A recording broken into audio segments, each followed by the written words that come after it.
G'day mate, Sawadee-ka, hola, hello, I'm SpicyTals.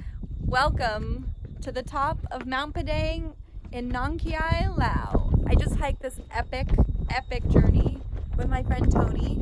Hi Tony. Hello. And this is the intro to how you're gonna learn all about me in the next film. I just filmed this at a place near and dear to my heart. I volunteered there for 7 weeks. And you're gonna learn all sorts of fun facts. Anyways, welcome to the world of SpicyTals. Enjoy!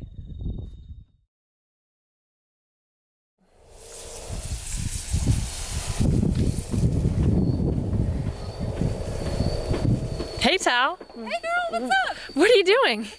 I just got some lunch for the buffalo. Oh, wait, where are the buffaloes? They're all here. We're on Laos Buffalo Dairy. Laos Buffalo Dairy. All right, well, tell me more about Laos Buffalo Dairy.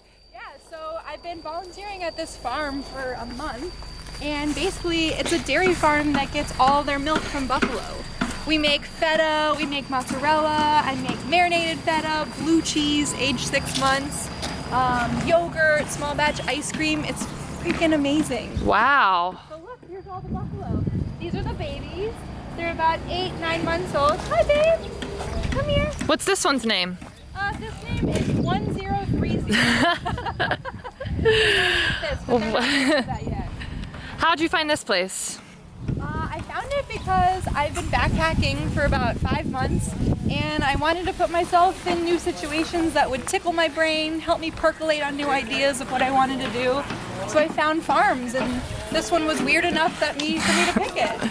All right, so 5 months of backpacking. What's the craziest, most epic adventure you've had thus far? Well, I've had a lot. Definitely this is one of them. This is Ferdinand, Sophia, and Soane. But I think my most favorite epic adventure has to be having an Ariana Grande dance party on the top of a volcano during a 19-kilometer hike in New Zealand. What song did you dance to? Oh, that's so hard. What did we dance to? God is a Woman. Okay, for sure. of course. Obviously, 'Cause- we were gods. And Ariana Grande is the best. She's the woman. Yeah. Okay, cool.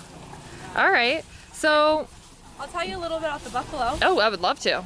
So Sophia is our very first crossbred buffalo in all of Laos, which is really cool. What does a crossbred buffalo mean? Good question. So crossbred buffalo is a buffalo that is 2 different breeds. So here we are breeding swamp buffalo and Murrah buffalo. And if you look at Ferdinand over here, he is one of our males, and you'll see that his horns are so different from these 2.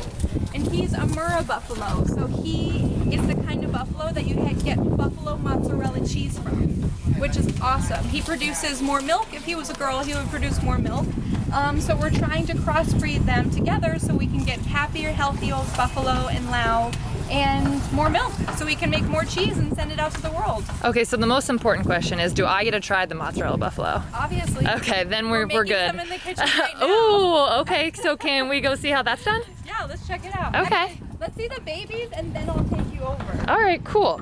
All right, so let's talk a little bit more about what is it like as a backpacker. So you've been 5 months. 5 months. 5 months. What is the hardest part about being away from home? Okay, I miss my bed. Okay. And packing every little thing that you have to carry on your back is so hard. Like, I miss my closet so much. What is your go-to item as a backpacker that you can't live without? Oh, I have it! Earplugs! Yes! Earplugs! I started wearing these when I went on a trip with my mom. Sorry, Mom, but you snore. And so I started wearing earplugs, and that's literally my luxury when I'm abroad. Okay, Anywhere. interesting. All the time. Where do your parents live? Phoenix, Arizona. Okay. Are they gonna come visit you somewhere across the world? They might. I'm not sure. We'll see. They're kind of just letting me do my thing. Okay, that's You cool. want to see us? I think those buffalo want some of those more than anything else. All right, so in the next 10 days, what would you say that you're looking forward to the most? So I've been on this farm a month, and I'm actually going to a rice farm. Ooh. Where I'm gonna learn how to. Oh. You're slobbering all over me. I'm gonna learn how they plant and cultivate and harvest rice. Interesting. So I'm pumped for that. All right, so. This guy is so greedy. Hi guys. Woo!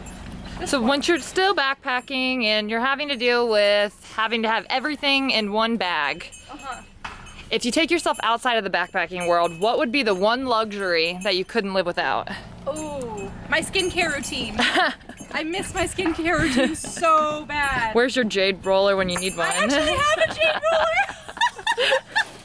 I brought it with me, but I haven't used it. Oh my gosh. What would be one fact that would surprise you about people? Surprise people about you. Wow, I should be able to talk. But it's really hot here in Luang, Prabang, Laos. Like what would surprise me? Or what would surprise people? I would say, what about you I've been meditating for 4 years, like religiously. I love to meditate. I try and do it every day when I wake up. Hey, you're bowling. Let me give it to the little one. What would your morning routine look like besides meditating? What other stuff do you do in the morning? Well, I try not to turn my phone on or off airplane mode until I've like gotten up. I've had hopefully a decaf coffee because decaf? You're a decaffer? I know. Well, I have a lot of energy, so I don't really need that much caffeine. Impressive. So I'd have a decaf iced latte, and I would definitely do some hip hop yoga. Hip hop yoga. What I would totally love to wake up. Some Y7. Yes, some Y7, some Drake. Yeah. All right. Followed by some nice New York bagels. That's right. All right. Well, I'm gluten-free, so a gluten-free bagel. So where did you live before you ended up backpacking across the world? Yeah, so I was born and raised in Arizona, but for the last 9 years I lived in New York City, and I did the whole corporate ladder. I had a dream and moved to the city with 3 boxes, a dream to work in fashion, and I became a buyer for Macy's, and then I became a fashion director telling the buyers what to buy, and then I decided to jump off that bandwagon and go to Condé Nast, where I became a experiential marketing aficionado and started producing huge events for brands. And then I left there and went to a startup, a beauty startup, where my hair, makeup, and nails were done every day. And I was helping them market in New York City.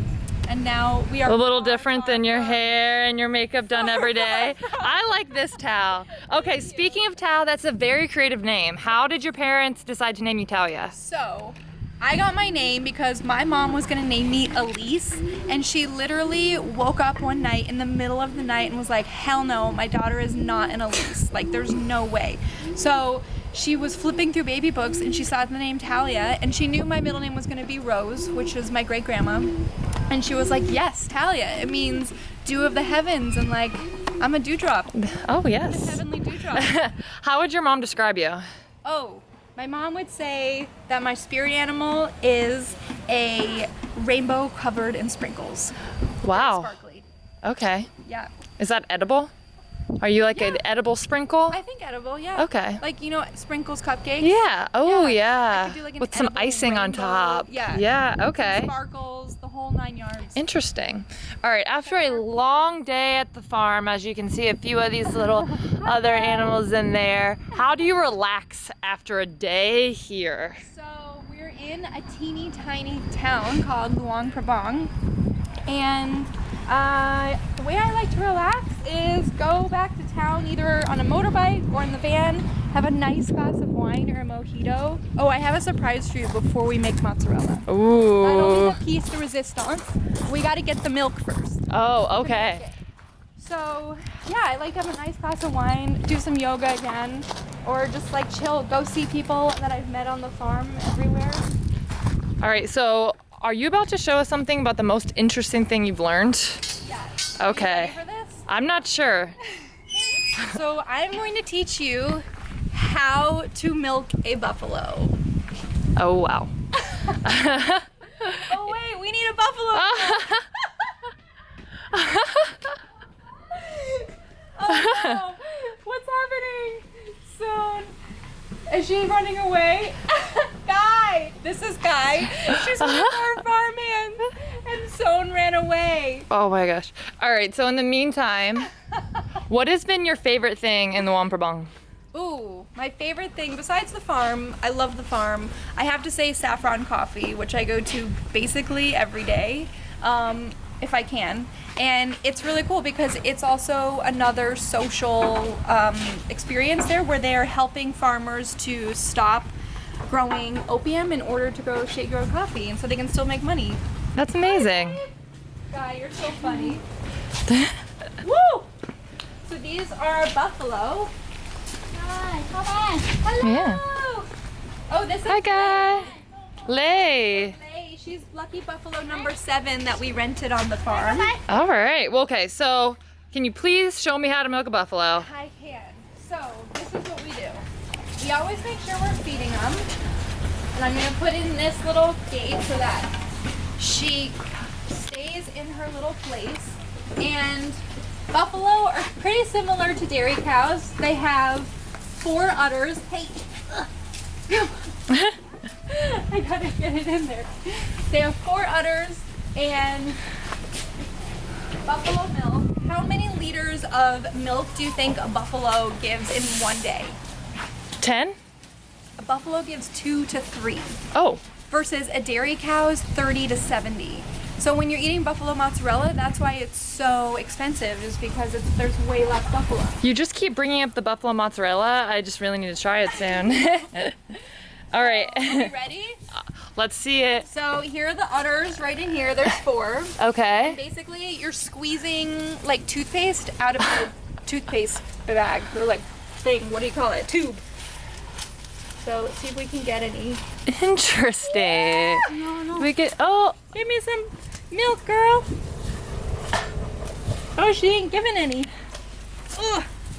Her leg. There we go. Did you see it? yeah, we got it. We saw some milk. There we go. It's coming. Yes. All right, Tal. So, what's the most interesting thing about you that we wouldn't know just by reading your resume? Ooh. I'm obsessed with spicy foods, and my nickname is SpicyTals. SpicyTals. What's the spiciest thing you've ever tried? Oh, that's hard. What is the spiciest thing I've ever tried? Well, here, I basically ask for Lao or Thai spicy everywhere, and everyone thinks I'm crazy, and they call me a crazy phalang, which is like an endearing term for a Westerner. But they're literally like, we can't believe this small little white girl can handle this heat. Wow. Okay. If you were going to open up a restaurant one day, what kind of restaurant would it be? Oh, okay. So I have an idea for this restaurant that's like basically food from all of my travels, and I wanted to have really spicy, yummy food, and then I want to tell stories of like who helped me or who showed me how to make the food. So it's got Thai food, New Zealand food, Lao food, all sorts of stuff like that. I also have a restaurant idea. Oh. Bless you. I also have a restaurant idea to basically have a space that I provide the hot sauce, and it's BYO food. Oh. Okay. So would you have to travel around the world and go find these hot sauces? Hell yeah. Okay. It's just an excuse. Yeah.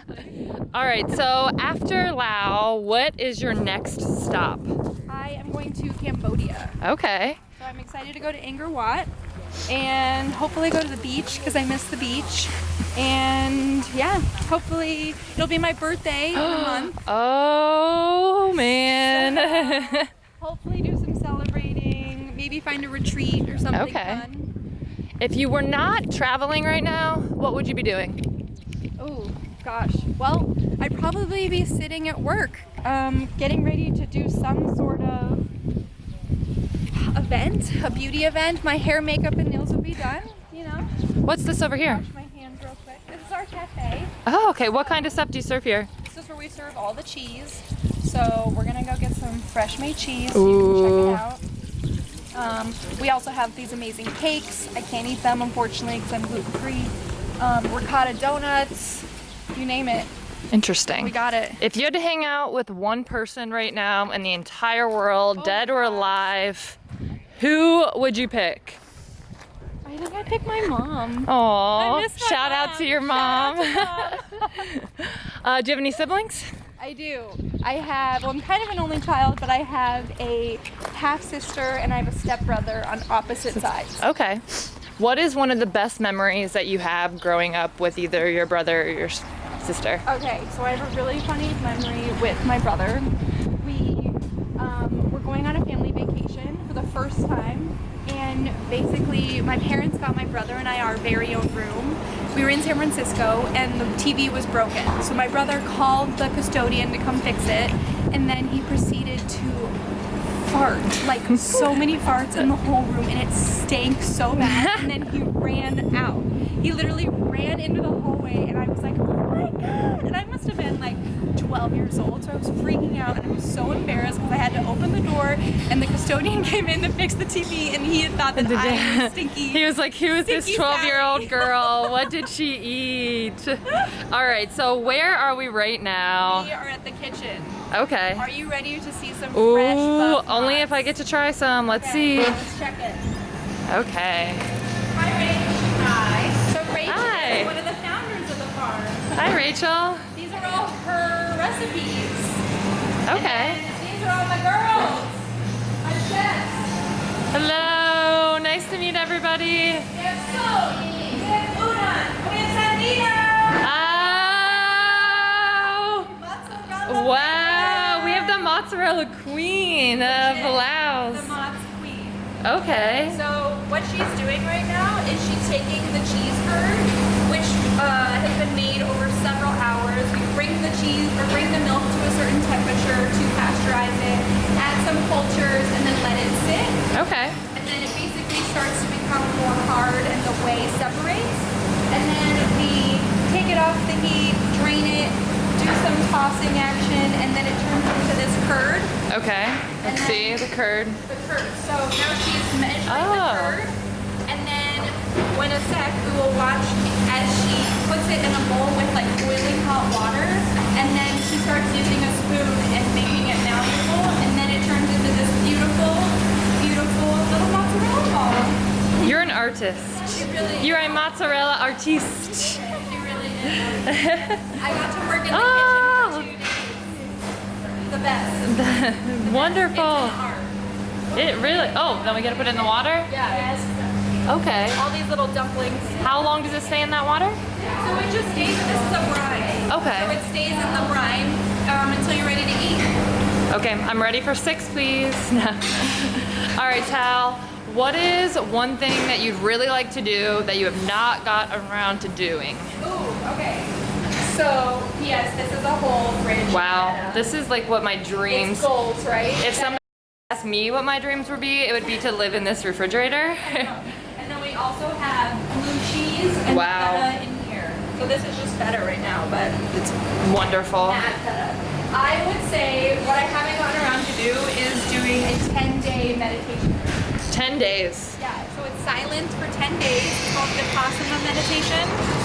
And that's what I want to do. What do you think would be the hardest part for you to not talk for 10 whole days? I think the hardest part is you can't have a journal or anything with you, so you literally are just in your head. Like you can't get it all out. But I've talked to people who've done it and they say that they experience like the most clarity they've ever had in their life and like bliss. Okay. So I'm curious to like feel what that feels like. Interesting. Let's All go right. to the ice cream hut. Oh, that's the second most important. The next place I would like to live. Yes, right. So one of these bikes back here, you said you drive them? Oh, yeah, so I'm conquering a big, big, big fear of mine, and I am learning to drive a motorbike. But not just any motorbike. Let's Actually, see it. this is my motorbike. You can sit on it. Save the bears. Free the bears. So this is my little baby, Nigel. Nigel. Yeah, I called him Nigel. Where did you get the inspiration for Nigel? Well, I at one point was very sick, and I had a tumor, and I named my tumor Nigel.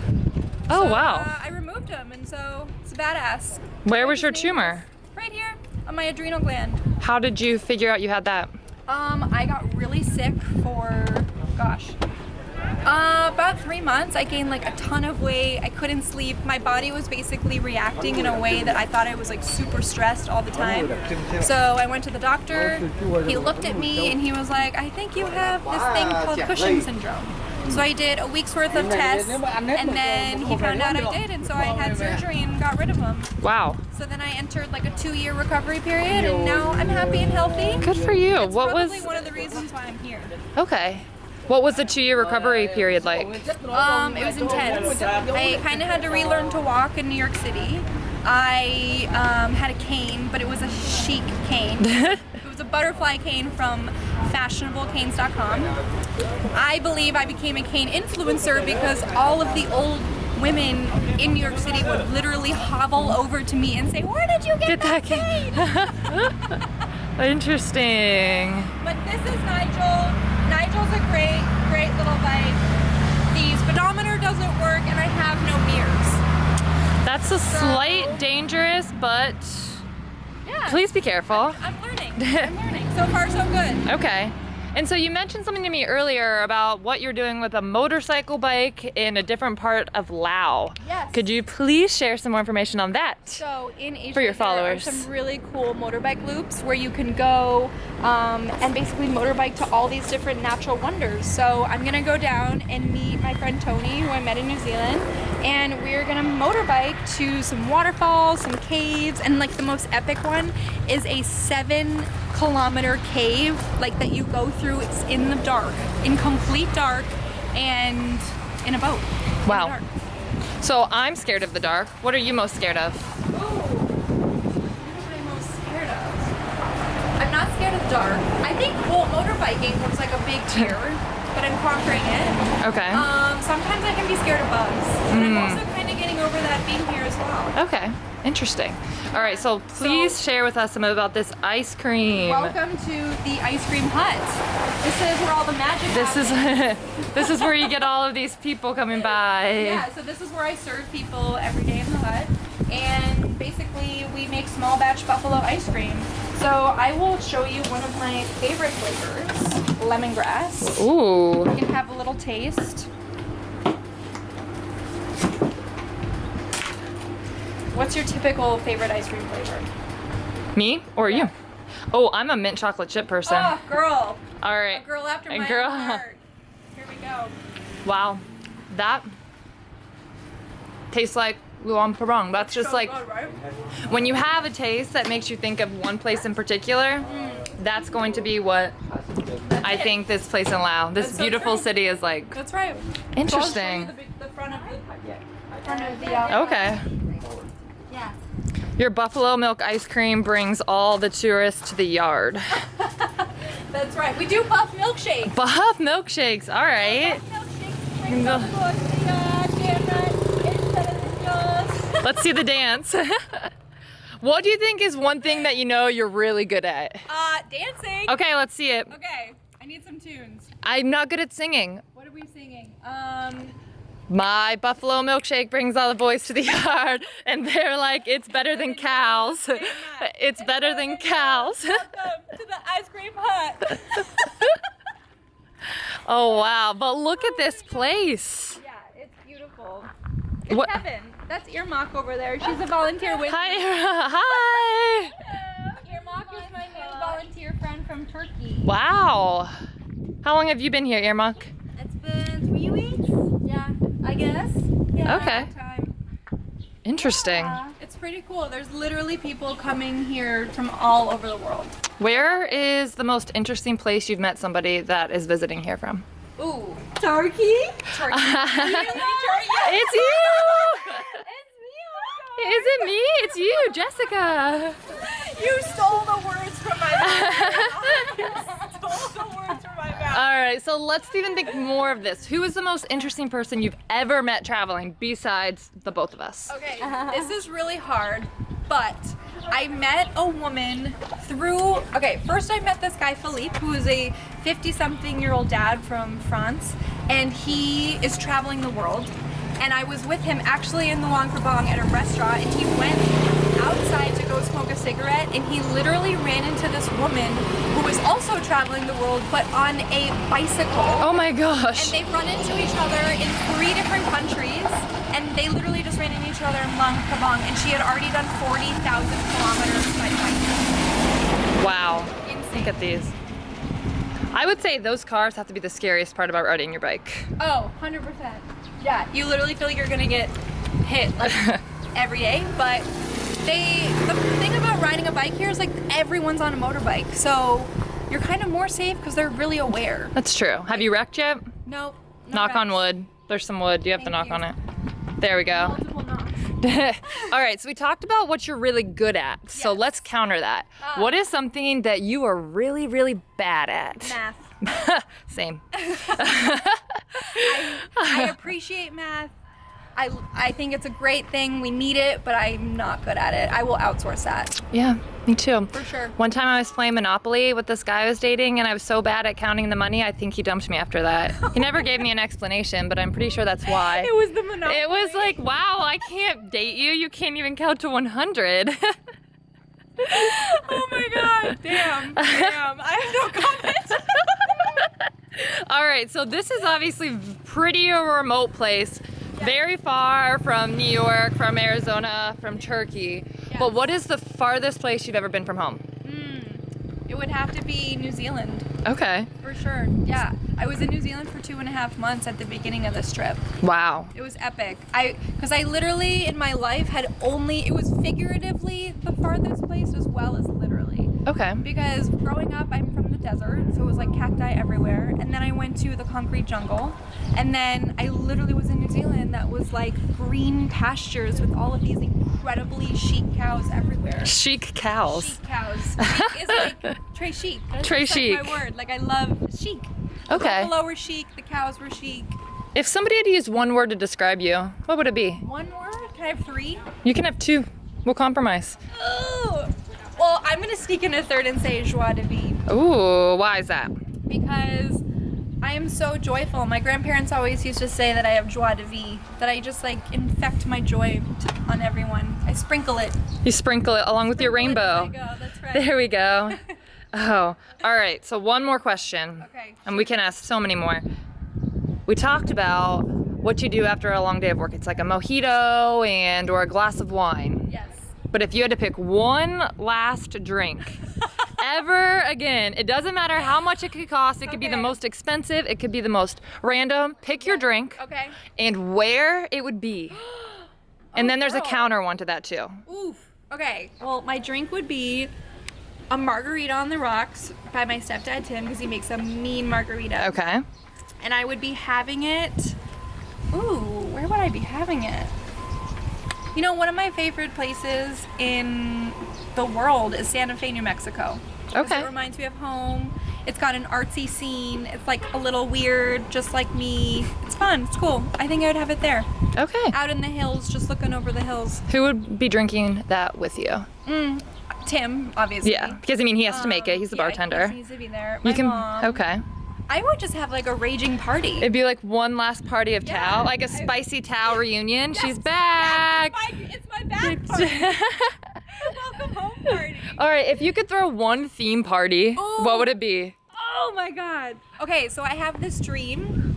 There's a place in New York called the High Line. Okay. And it's essentially this old railway that is like above ground and it's been converted to a park. Wow. And it has a section where like there's cement that goes over it and it's got like crazy echoes and things like that. And I want to throw the biggest, baddest white party there with these really insane, Sorry, he was cool. no, he's cool. It's okay. There's a lot of good people watching. With these really awesome black lights, and so everyone would glow, and then 1,000,001 food trucks because I want to taste the world and I want everyone to as well. Okay, that's amazing. I have one thing you should add to that. What? Everyone has to wear a wig. Fuck yeah. Yeah. Purple hair. Purple I miss hair. my purple You hair. had purple hair? I did. Oh, why did you decide to get purple hair? Because like I'm a colorful gal. Okay. Like, joy. It What's was your just favorite joy in color? my head. Purple. Purple, okay. It's a good thing your favorite color wasn't like orange. I'm not sure. No. Orange isn't good with my skin tone. All right, so one other question. What would be your favorite place you've ever been besides Santa Fe, New Mexico? If you look back on your travels, that just like stuns you. So like back to like those defining moments of stun. Okay, stunned. I was stunned in Indonesia, in Labuan Bajo, at the bottom of the ocean, learning to scuba dive. That was insane. Hell yeah. An insane fact that I learned, and we'll close with this because this is really interesting. I learned and I saw these things, they were called nudie branches, and they basically are these teeny tiny microscopic like lungs, and they're like psychedelic awesome colors. They kind of look like my shirt. So you are a I am nudie a branch. nudie branch. All right, SpicyTals the nudie branch. But what's so cool about them is Pokemon was actually modeled after nudie branches. Pikachu is a nudie branch if you look it up. There you go. That's like a Drop the mic mic. drop. Thank you, Tal. Thanks for taking the time. Sabaidi! Thanks for coming to Laos Buffalo Dairy. Did it. Did it. I did it. Made it. We made it. Climbed 120 feet. No, 120 floors. 7,000 steps. 3 miles. With my friend Tony. I'm embarrassing the shit out of him. It's all good in Laos. We're gonna go get some lop and drink some water because we ran out of water. Cheers. Sabaidi.